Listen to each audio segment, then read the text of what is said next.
بسم اللہ الرحمن الرحیم۔ السلام علیکم ناظرین۔ اس زمین پر ہر وقت پر بہت سارے بڑے چھوٹے اچھے برے ہر طرح کے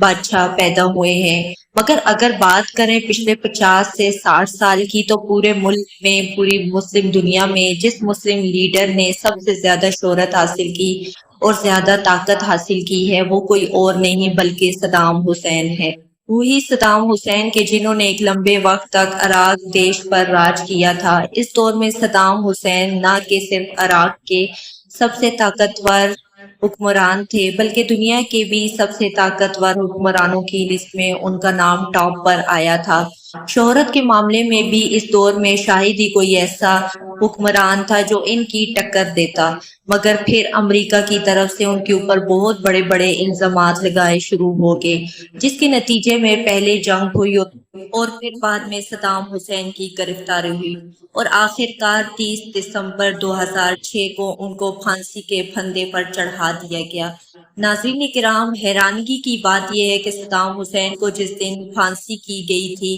اسلامک کیلنڈر کے مطابق اس دن ذی الحجہ کی 10 تاریخ تھی، یعنی کہ وہی تاریخ جس دن مسلمان عید مناتے ہیں، وہ بھی وہ عید جس میں مسلمانوں کے یہاں قربانی دی جاتی ہے۔ اس کے علاوہ ایک حیران کرنے والی بات یہ بھی ہے کہ صدام حسین کی پھانسی شاہد اتحاد کی وہ اکلوتی اور ایک ایسی پھانسی تھی جس کی ویڈیو کو پوری دنیا میں دکھایا گیا ہے، یعنی جس کی پھانسی کی پوری پروسیس کو پوری دنیا میں اپنی آنکھوں سے دیکھا گیا ہے۔ ہر انسان صدام حسین کی پھانسی کو اس دور میں اپنے موبائلوں پر دیکھ رہے تھے۔ آپ کو بتاتے چلیں کہ جب صدام حسین کو پھانسی سے پہلے جیل میں قید کیا گیا تو ان کی حفاظت کے لیے ان کے اوپر 12 اسپیشل کمانڈر کی تعینات کی گئی تھی۔ یہ وہ 12 اسپیشل کمانڈر تھے جن کو بہت ساری فوجوں سے سلیکٹ کیا گیا تھا۔ یہ سارے کے سارے اپنے ڈپارٹمنٹ کے ایکسپرٹ مانے جاتے تھے، مگر حیرانی کی بات یہ ہے کہ جن اسپیشلسٹ کمانڈر کو صدام حسین کی حفاظت کے لیے رکھا گیا تھا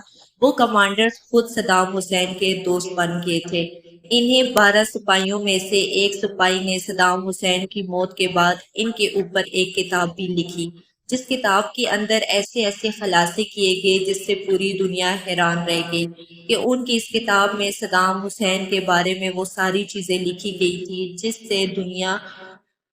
پوری خبردار تھی۔ اور ناظرین کرام، آج کی اس ویڈیو میں ہم آپ کو اس کتاب سے کچھ چیزیں بتانے والے ہیں۔ سب سے پہلے آپ کو یہ بتانے والے ہیں کہ اس کتاب کے رائٹر نے لکھا ہے کہ جس وقت ہم لوگ صدام حسین کو اس کے ٹیم کے حوالے کر رہے تھے، جس ٹیم نے صدام حسین کو پھانسی دینی تھی، تو اس وقت وہ ہماری پوری ٹیم کی آنکھوں میں آنسو تھے۔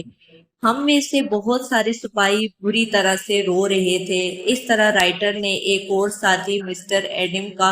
حوالہ دیتے ہوئے کہا ہے کہ ہم نے کبھی بھی صدام کو ایک ظالم، ایک قاتل انسان کے طور پر نہیں دیکھا، بلکہ ہم تو ان کو ایک گاڈ فادر کی طرح دیکھا کرتے تھے۔ اس کے علاوہ رائٹر نے یہ بھی لکھا ہے کہ صدام حسین کے آخری دنوں کا جو رویہ تھا وہ حد سے زیادہ نرم تھا۔ ان کے رویے سے کبھی بھی ایسا نہیں لگتا تھا کہ کسی دور میں ایک کٹور تانا اشار رہے ہوں گے۔ آپ کو بتاتے چلے کہ اسی کتاب میں یہ خلاصہ ہے کہ صدام حسین کو میٹھا بہت زیادہ پسند تھا۔ وہ اپنے آخری دنوں میں بھی اپنی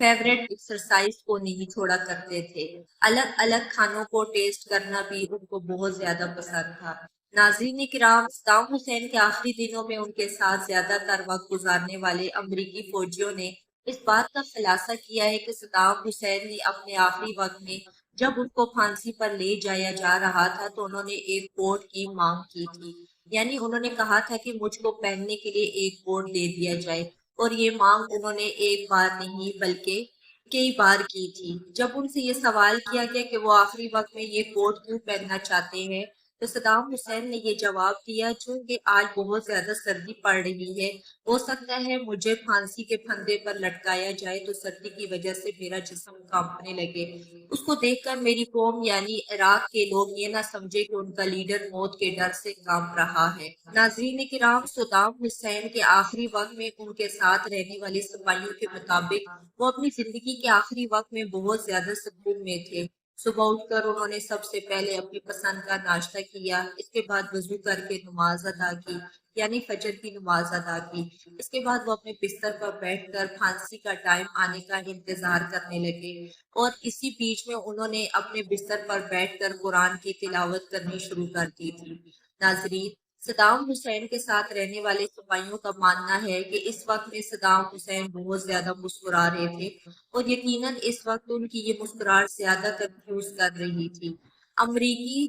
سپاہیوں کو اور بھی زیادہ سوچ میں ڈال رہی تھی، چونکہ ان کو حیرانی تھی کہ آخر ایک انسان اپنی موت سے چند لمحے پہلے اتنا زیادہ سکون اور اطمینان میں کیسے رہ سکتا ہے۔ ناظرین، پھانسی ہو جانے کے بعد صدام حسین کی باڈی کو ایک فوجی ہیلی کاپٹر کی مدد سے ٹکریتی شہر کے اسی گاؤں میں پہنچا دیا گیا تھا جس گاؤں میں صدام حسین کی پیدائش ہوئی تھی، اور وہاں پر ہی ان کی باڈی کو دفنا دیا گیا تھا۔ اس کے بعد ان کے اوپر ایک مقبرہ بھی بنایا گیا تھا۔ تب سے لے کر آج تک لگاتار ہر سال 28 اپریل کے دن یہاں پر بہت سارے لوگوں کی بھیڑ جمع ہوتی ہے، چونکہ یہ صدام حسین کی سالگرہ کا دن ہوتا تھا۔ اس دن جمع ہونے والے لوگوں میں بڑے لوگوں کے ساتھ ساتھ اسکول کے چھوٹے بچے بھی شامل ہوتے ہیں۔ حالانکہ آپ کی نالج کے لیے یہ بھی بتاتے چلے کہ صدام حسین کا مقبرہ بھی ہمیشہ سے ہی وادوں میں رہا ہے، چونکہ ان کے بارے میں عراق کے زیادہ تر لوگوں کا یہی ماننا ہے کہ اب صدام حسین کے مقبرے میں ان کی باڈی موجود نہیں ہے، ان کی باڈی کو پہلے ہی نکال لیا گیا تھا۔ اب یہ باڈی ان کی قبر سے کس نے نکالی، کس طرح سے نکالی گئی، اس بارے میں الگ الگ لوگوں کی رائے رکھتے ہیں۔ کچھ لوگوں کا ماننا ہے کہ جب سن 2015 میں عراق کی فوج اور ISI کے بیچ لڑائی شروع ہوئی تو اسی لڑائی میں صدام حسین کے مقبرے کو تباہ کر دیا گیا تھا، جس کی وجہ سے ان کی لاش بھی قبر سے غائب ہو گئی تھی۔ جبکہ کچھ لوگوں کا یہ بھی ماننا ہے کہ ایسا شیعہ سنگٹن جو صدام حسین سے زیادہ نفرت کرتا تھا، اس نے صدام حسین کے مقبرے پر بم سے اٹیک کر کے ان کی باڈی کو ان کی قبر سے غائب کر دیا ہے۔ جبکہ بچے ہوئے لوگوں کا یہ بھی ماننا ہے کہ بلکہ صدام حسین کی باڈی کو ان کی قبر سے ان کے کسی دشمن نے غائب نہیں کیا، بلکہ خود ان کی بیٹی حالہ جو کہ جارڈن میں رہتی ہے، وہ ایک بار اپنے پرسنل پلین سے چھپکے سے عراق آئی تھی، اور عراق آ کے اپنے والد کی قبر سے ان کی باڈی کو نکال کر اپنے ساتھ جارڈن لے گئی تھی۔ حالانکہ اس بات میں کوئی شک نہیں ہے کہ صدام حسین کے گودے میں ساتھ کچھ نہ کچھ تو ضرور ہوا تھا۔ صدام حسین کی بائیوگرافی لکھنے والے کفلین لکھتے ہیں کہ صدام کی بنوائی ایک مسجد میں صدام کے خون سے لکھی گئی ایک کتاب رکھی گئی ہے، جس کے سبھی حصے 605 بنوں کو لوگوں کو دکھانے کے لیے ایک شیشے کے کیس میں رکھا گیا ہے۔ مسجد کے مولوی کا کہنا ہے کہ اس کے لیے صدام حسین نے 3 سالوں تک اپنا 26 لیٹر خون دیا تھا۔ صدام حسین پر ایک اور کتاب صدام حسین جب پولیٹکس آف ریونج لکھنے والے سید ابو رشد کا ماننا ہے کہ صدام حسین کی بڑی بڑی عمارتیں مسجدیں بنانے کی وجہ سے ٹکرت میں بنایا ان کا بچپن تھا، جہاں ان کے گھر والوں کے لیے جوتا تک خریدنے کے پیسے نہیں ہوا کرتے تھے۔ دلچسپ بات یہ ہے کہ صدام اپنے جس بھی محل میں سوتے تھے انہیں صرف چند گھنٹے نیند آتی تھی، وہ اکثر صبح 3 بجے تیرنے کے لیے اٹھ جایا کرتے تھے۔